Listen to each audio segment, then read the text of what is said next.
Hello students. अभी हमने बेटा पिछली वीडियो में बात करी थी कैश फ्लो स्टेटमेंट की। तो बेटा कैश फ्लो स्टेटमेंट में हमने पढ़ा था operating, investing and financing activity के बारे में।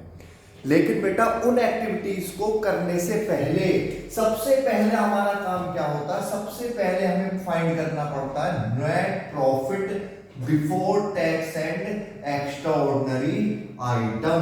हमें क्या फाइंड करना पड़ेगा? Net profit before tax and extraordinary item. तो सर हम उसे कैसे फाइंड करेंगे?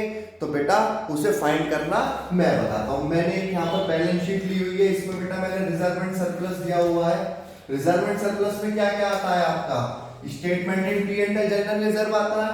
उसके बाद शॉर्ट टर्म प्रोविजन दिया हुआ है जिसमें क्या आता है? Provision for taxation.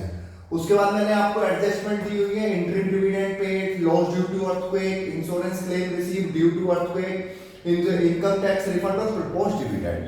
ठीक है बेटा, अब देखिए सॉल्यूशन स्टार्ट करते हैं। सबसे पहले हम लेंगे सरप्लस। सरप्लस में हम क्या लेंगे? Current year minus previous year. बेटा ये CY और PY जो है current year minus previous year है ये। ठीक है सर, इतना तो हम समझ गए। करंट ईयर कितना है? 3 लाख। प्रीवियस ईयर कितना है? 2 लाख। तो कितना बचा अपना? 1 लाख। इसके बाद ट्रांसफर टू जनरल रिजर्व, इसका भी same treatment. Current year minus previous year कितना आ गया अपना? 30,000। इसके बाद provision for taxation, current year और फिर टैक्स मेड। सर ये टैक्स मेड क्या होता है? बेटा टैक्स मेड जैसे जैसे चैप्टर को आगे बढ़ाएंगे तब हम बताएंगे कि टैक्स मेड क्या होता है। फिलहाल आप ये ध्यान रखिए क्या प्लस करना है मुझे? करंट ईयर या टैक्स मेड। टैक्स मेड तब प्लस करेंगे जब मुझे कोई इंफॉर्मेशन गिवन होगी, उसका भी आगे सॉल्यूशन करेंगे।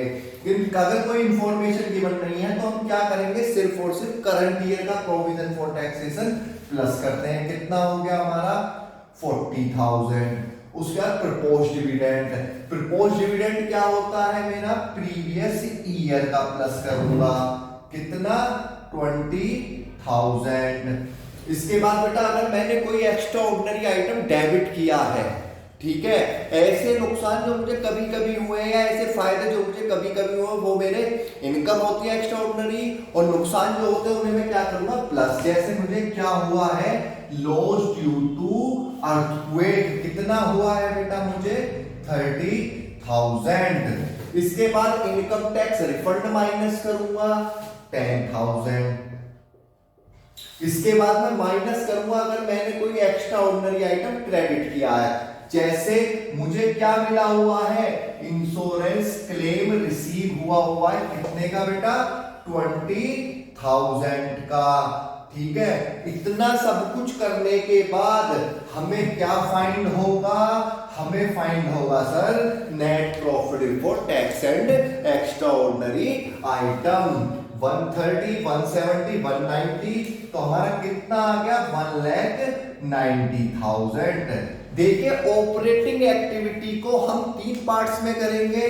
पहला पार्ट में हमने क्या बनाया? Net profit before tax and extraordinary item find करना सीखा है। अगले में हम सीखेंगे adjustment made for non cash non operating item, then working capital change, और आफ्टर दैट हमारी ऑपरेटिंग एक्टिविटी कंप्लीट। चलिए बेटा, अभी हमने बात करी थोड़ी देर पहले, क्या निकाला था हमने निकाला था sir net profit before tax and extraordinary item. अब उसके आगे की बात करते हैं बेटा। अब हम कहां पर चल रहे हैं? हमें क्या बनाना है? Cash flow from operating activity. हमें क्या बनानी है? हमने ऑपरेटिंग एक्टिविटी बनाना स्टार्ट कर दिया। सबसे पहला क्या देखिए इसमें किस चीज की जरूरत पड़ी? सबसे पहले क्या लिखते हैं? Net profit before tax and extraordinary item. Sir ये तो हमने सुना हुआ है। हाँ बेटा, अभी हमने थोड़ी देर पहले ये निकालना सीखा है। क्या निकाला? सबसे पहले हमने net profit before tax and extraordinary item working note 1। इसे हम क्या कर चुके हैं सर? इसे तो हम ऑलरेडी डिस्कस कर चुके हैं। शाबाश, आपको तो सब मालूम पड़ गया। ठीक है बेटा, ये हम क्या कर चुके हैं? पहले से डिस्कस कर चुके हैं। अब इसके आगे हमें क्या करना है बेटा? हमें एडजस्टमेंट करनी है किसकी, नॉन कैश और नॉन ऑपरेटिंग आइटम की। ऐसे आइटम जो मेरे नॉन कैश आइटम है या मेरे नॉन ऑपरेटिंग आइटम है। सर मतलब नॉन कैश आइटम जिसमें पैसे की बात नहीं होती और नॉन ऑपरेटिंग आइटम जो ऑपरेटिंग एक्टिविटी से रिलेटेड नहीं है, हमें उनसे रिलेटेड क्या करना पड़ेगा, एडजस्टमेंट करना पड़ेगा। क्लियर। सबसे पहले आता है डेप्रीशिएशन। बेटा आपको क्वेश्चन में गिवन होगा क्या, डेप्रीशिएशन, क्या कर देंगे हम उसे, ऐड। इसके बाद गुडविल रिटन ऑफ या फिर पेटेंट अमोर्टाइज्ड। ठीक है बेटा, गुडविल के बारे में एक चीज आप ध्यान रखिएगा, गुडविल के दो ट्रीटमेंट। गुडविल 2011 में 10 से 8 की हुई और 2012 से 13 में 8 से 14 की हुई। बेटा जहां पर ये डिक्रीज होगी, जहां पर ये गुडविल डिक्रीज होगी, तब तो कहां आएगी मेरी, एडजस्टमेंट फॉर नॉन कैश और नॉन ऑपरेटिंग आइटम में क्या करेंगे हम, ऐड करेंगे। अगर गुडविल रिड्यूस हो रही है इसका मतलब क्या, गुडविल रिटन ऑफ हो रही होगी। लेकिन अगर गुडविल क्या कर रही होगी, इंक्रीज कर रही होगी, क्या होगी, अगर इंक्रीज कर रही होगी तब वो यहां पर नहीं आएगी। इंक्रीज कब करेगी, जब मैंने परचेज करी होगी। और मैंने आपको भी थोड़ी देर पहले बताया था, अगर आप एसेट को परचेज करते हैं तो वो कहां आता है, सर वो इन्वेस्टिंग एक्टिविटी में आता है। क्लियर। तो अगर गुडविल रिड्यूस होगी तब यहां पर आएगी, पेटेंट रिड्यूस होगा तब यहां पर आएगा, इंक्रीज होगी तब वो यहां पर नहीं आएंगी। क्यों, इसका मतलब क्या है, वो मैंने परचेज करी होगी और परचेज का मतलब क्या है, कहां पर आएगी, इन्वेस्टिंग एक्टिविटी में। इसके साथ बेटा इंटरेस्ट ऑन डिवेंचर पेड करेंगे आप, इंटरेस्ट ऑन बैंक लोन या फिर इंटरेस्ट ऑन बैंक ओडी। कोई भी अगर आप इंटरेस्ट पेड करते हैं तो वो कहां पर आएगा, आपका adjustment made for non cash non operating में आएगा। क्या करेंगे हम उसे, ऐड करेंगे। Clear. Loss on sale of fix asset, अगर आपने कोई एसेट सेल करी है और उस पे आपको क्या हुआ है, लॉस हुआ है, तो आप क्या करेंगे, ऐड करेंगे। लेस क्या क्या करेंगे, gain on sale of fix asset, अगर गेन हुआ होगा मुझे फिक्स एसेट को बेचने पे तो हम क्या करेंगे, उसे लेस करेंगे। इसके साथ में रेंट रिसीव, डिविडेंड रिसीव और इंटरेस्ट रिसीव।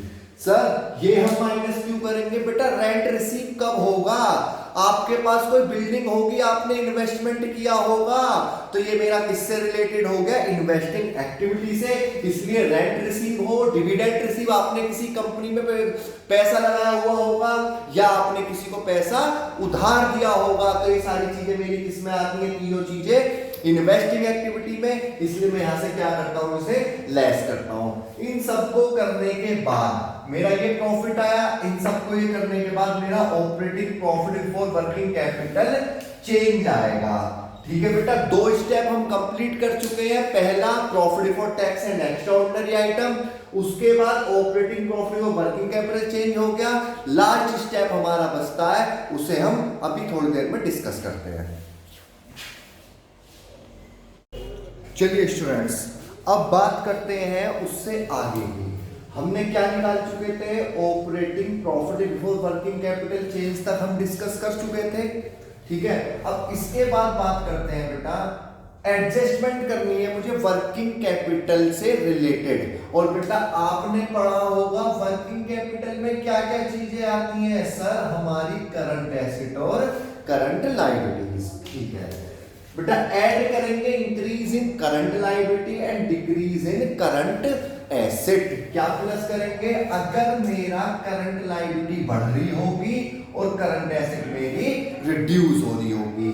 लेस करेंगे अगर मेरी करंट एसेट इंक्रीज हो रही होगी और मेरी करंट लायबिलिटी डिक्रीज कर रही होगी। नहीं तो ध्यान रखिएगा बेटा, करंट लायबिलिटी का सीधा रिलेशन होगा, बढ़ रही हो गई तो प्लस, रिड्यूस होगी तो माइनस। और अगर मेरी करंट एसेट बढ़ रही होगी तो इसका इनवर्स रिलेशन होता है, माइनस करेंगे। करंट एसेट मेरी रिड्यूस होगी तो इसे क्या करेंगे, प्लस करेंगे।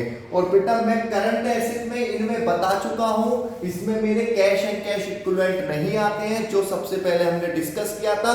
कैश एंड कैश इक्विवेलेंट में मेरा क्या क्या आता है, सर हमारा cash in and cash at bank, हमारी मार्केटेबल सिक्योरिटी और करंट इन्वेस्टमेंट ये हमारी करंट एसेट में नहीं आएंगी। ठीक है, इसे करने के बाद हमारा क्या निकल के आया, कैश जनरेटेड फ्रॉम ऑपरेशन, कि हमारा ऑपरेशन से कितना कैश जनरेट हुआ। इसके बाद हम क्या कर देंगे, माइनस करेंगे प्रोविजन फॉर टैक्सेशन, या तो प्रीवियस ईयर वाला या फिर टैक्स पेड। ये मैंने आपको टैक्स मेड भी बताया था, हाँ सर, जब हमने वर्किंग नोट बनाया था। ये भी इसके बाद डिस्कस करेंगे कि tax made and tax paid है क्या। या तो मैं प्रीवियस ईयर का माइनस करूंगा, या फिर अगर मुझे टैक्स पेड दिया हुआ होगा तो मैं उसे रिड्यूस करूंगा। इसके बाद जो मैंने एक्स्ट्रा ऑर्डिनरी आइटम क्रेडिट किया था वर्किंग नोट में, सर वहां तो हमने माइनस किया था, हाँ तो यहां पर हम क्या करेंगे, उसे प्लस करेंगे।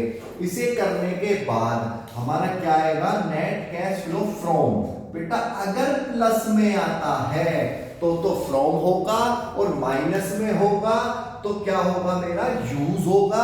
एक चीज लिखेंगे, अगर प्लस में हुआ तो आप लिखेंगे net cash flow from operating activity, minus में हुआ तो लिखेंगे net cash flow used in operating activity. Clear. इसी के साथ बेटा हमारी ऑपरेटिंग एक्टिविटी खत्म होती है। इसके बाद हम डिस्कस करेंगे इन्वेस्टिंग एक्टिविटी के बारे में।